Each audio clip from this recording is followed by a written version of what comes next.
Russia's largest oil refinery just went dark. And it wasn't a maintenance shutdown.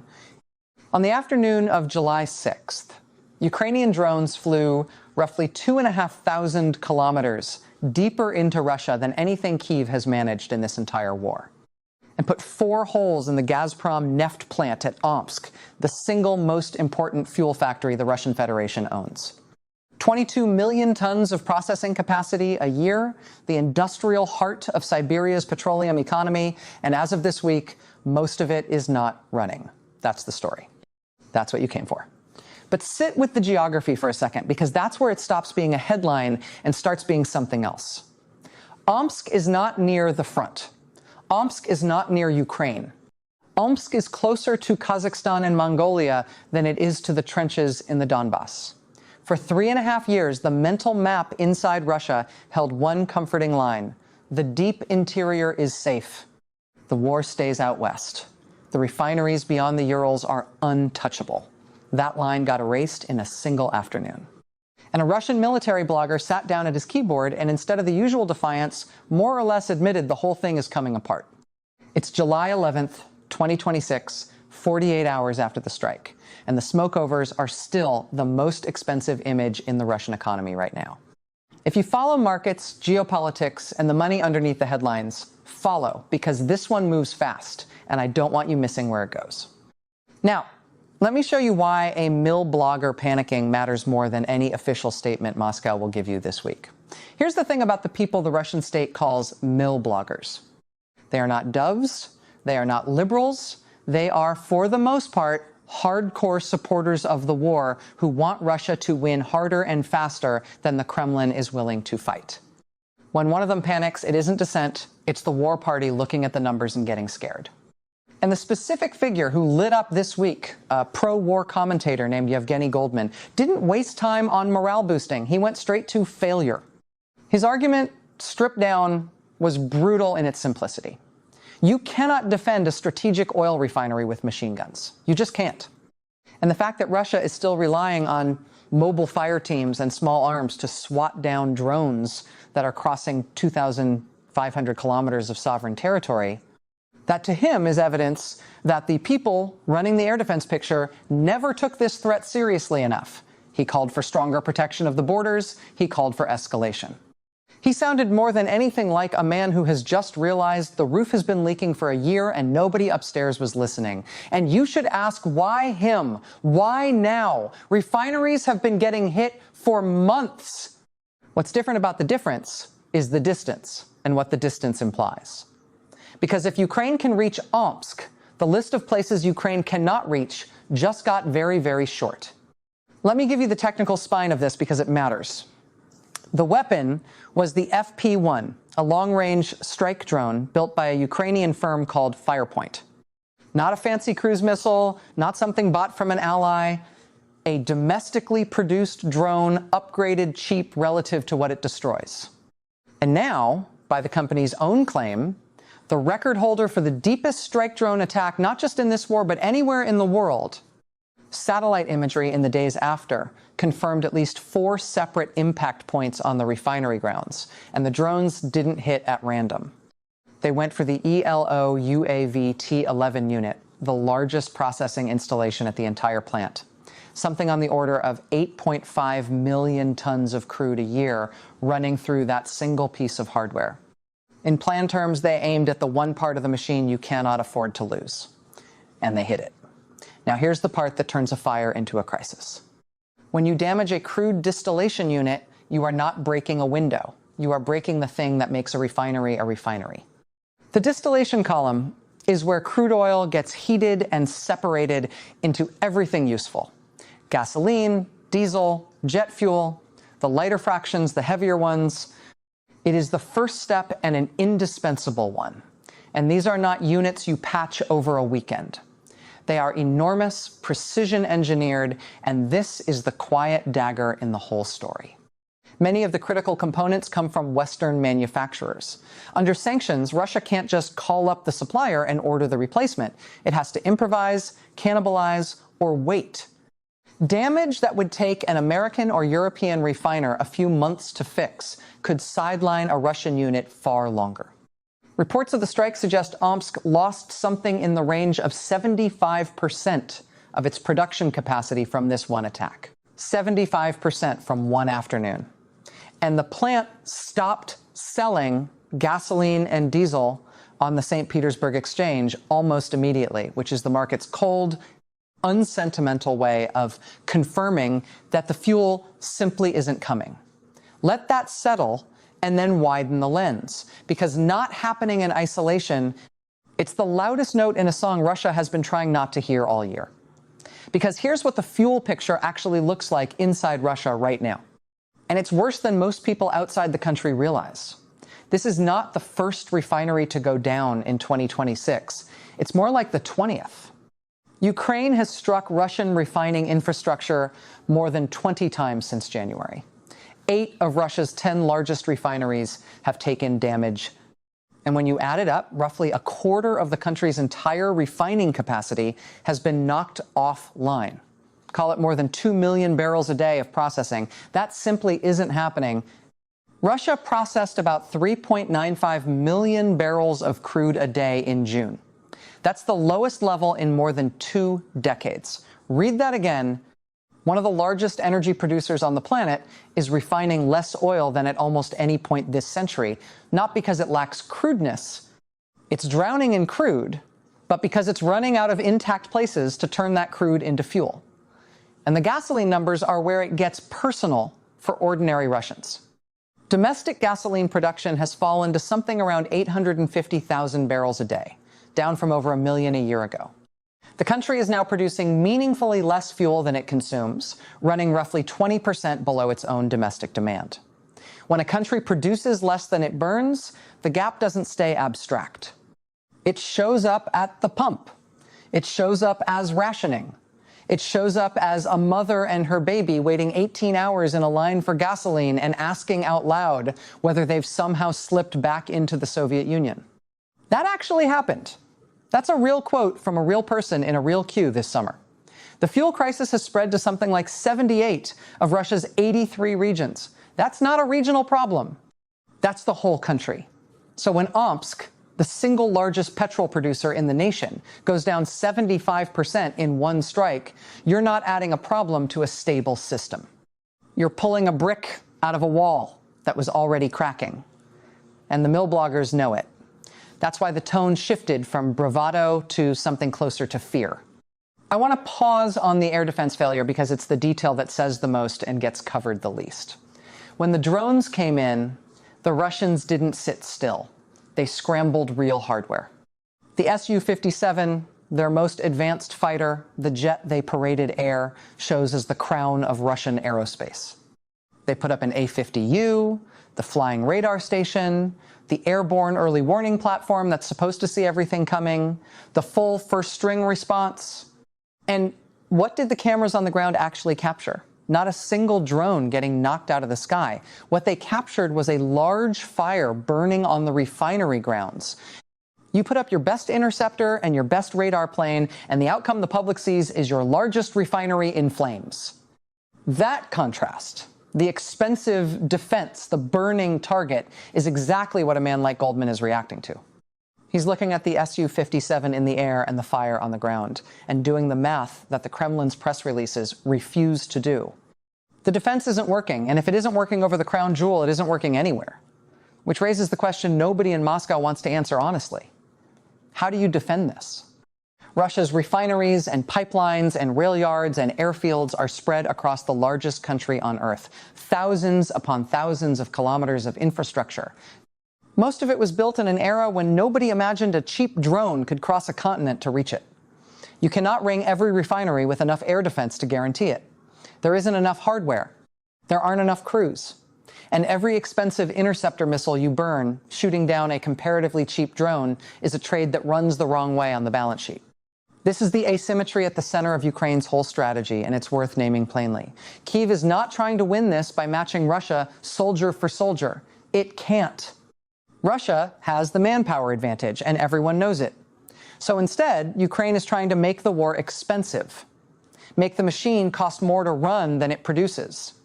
Hit the fuel, hit the logistics, hit the rail, hit the airfields, hit the supply lines, and force Russia to spend fortunes defending everything, everywhere, forever. That's the game. And Omsk is the clearest proof yet that the game is working. Now, here's a pivot I want you to follow carefully, because this is where the story stops being about Ukraine and Russia and starts being about your wallet wherever you're sitting. Watch the money. When the news of the Omsk strike landed, crude oil prices moved. West Texas Intermediate jumped back above $70 a barrel, up around 2.5% on July 7th, sitting near $70.26. Brent, the global benchmark, climbed close to $74, up nearly 3%. Now, part of that was tension elsewhere, trouble brewing around the Strait of Hormuz on the same day. The market rarely gives you one clean cause. But the refinery strikes are a genuine structural piece of the price story. And here's the mechanism, because it's counterintuitive and most people get it backward. You'd think knocking out Russian refineries would flood the world with cheap crude, since Russia can't process what it pumps. And in a narrow sense, yes, there's crude oversupply, but refined products are a different market than crude. When you take more than 2 million barrels a day of refining capacity offline, you're not creating a glut of gasoline and diesel, you're creating a shortage of them. Russian seaborne exports of refined products have fallen from nearly 2.5 million barrels a day to under 1.7 million. That's real supply gone from the global market.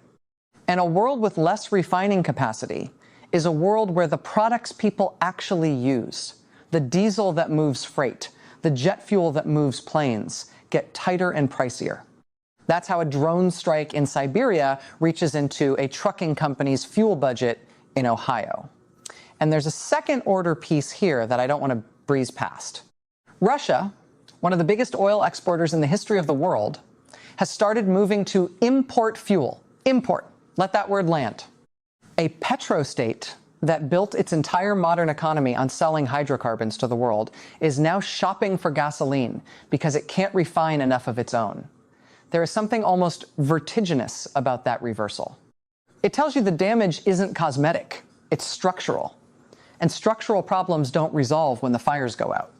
So let's talk about what this is doing inside the Russian economy, because this is where the war party panic actually comes from. And it's not really about patriotism, it's about arithmetic. Rising gasoline prices have become a driver of inflation, and the Bank of Russia has flagged it directly as a risk.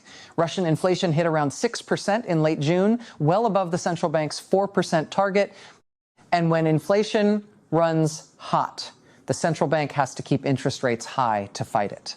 And high rates choke off the very growth the Kremlin needs to fund a war. The government has already cut its 2026 growth forecast to something like 0.4%. 0.4. That is a rounding error away from a stalled economy.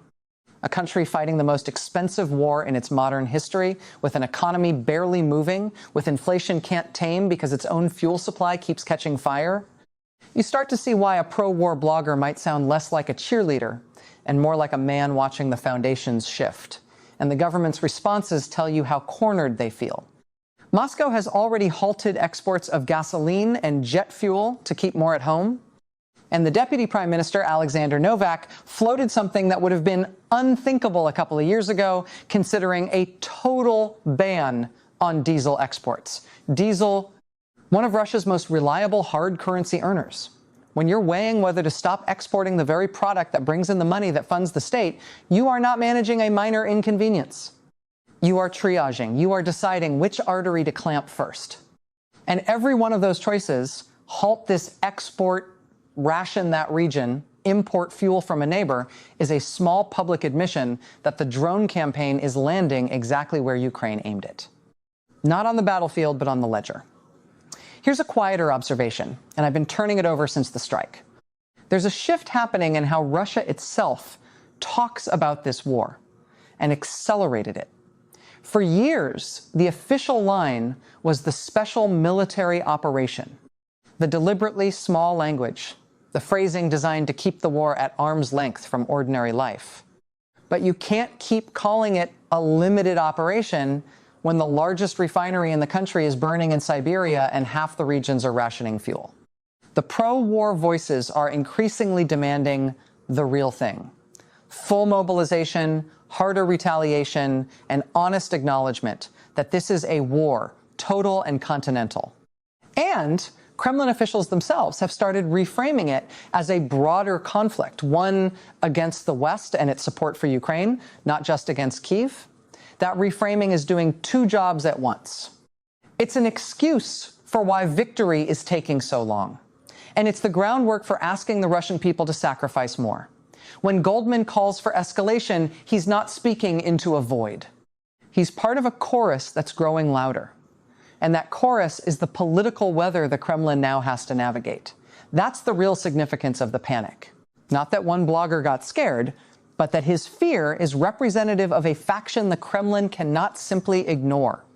Let me steelman Russia's position for a moment, because I don't want to hand you a story that's too clean. Russia is still standing. The oil sector is battered but not broken. That's the phrase serious analysts are using, and it's fair. Crude keeps flowing to India and China. The revenue keeps coming in reduced, but real amounts. Refineries can be repaired, units can be improvised, and Russia has proven more resilient under sanctions than a lot of Western forecasters predicted 3 years ago. A single strike on Omsk, however deep, however symbolic, does not end a war. And Ukraine has its own catastrophes to absorb. Russian missile and drone barges killed civilians in Kyiv the same week, more than 20 in a single wave of attacks.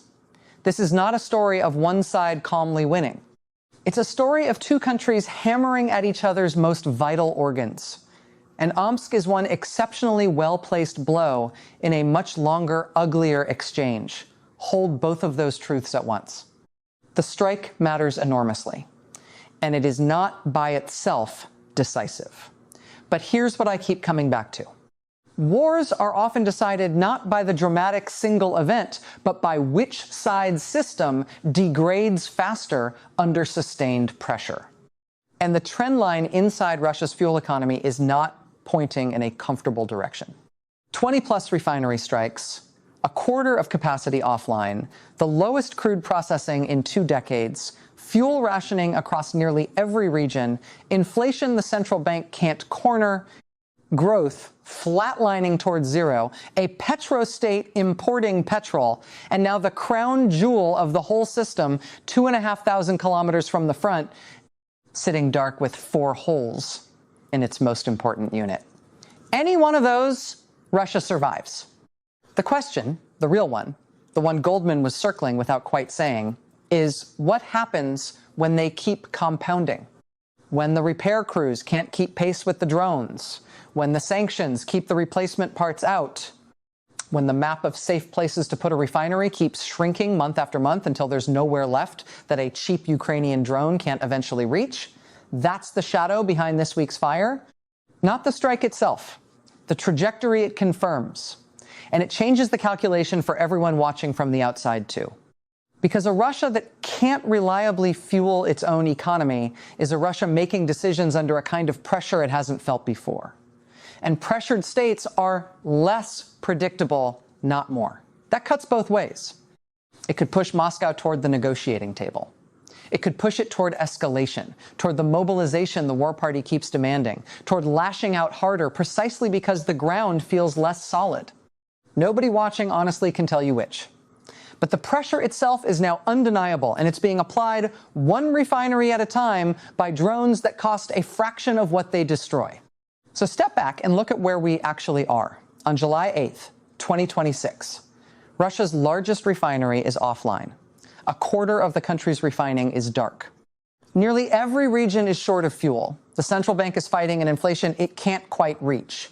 And the growth forecast has been cut to almost nothing.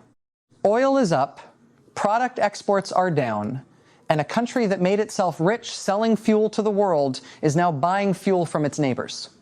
And the people who most want Russia to win are the ones sounding the loudest alarm. Not because they've lost faith in the cause, but because they've done the math, and the math has stopped being reassuring. Omsk didn't create any of that.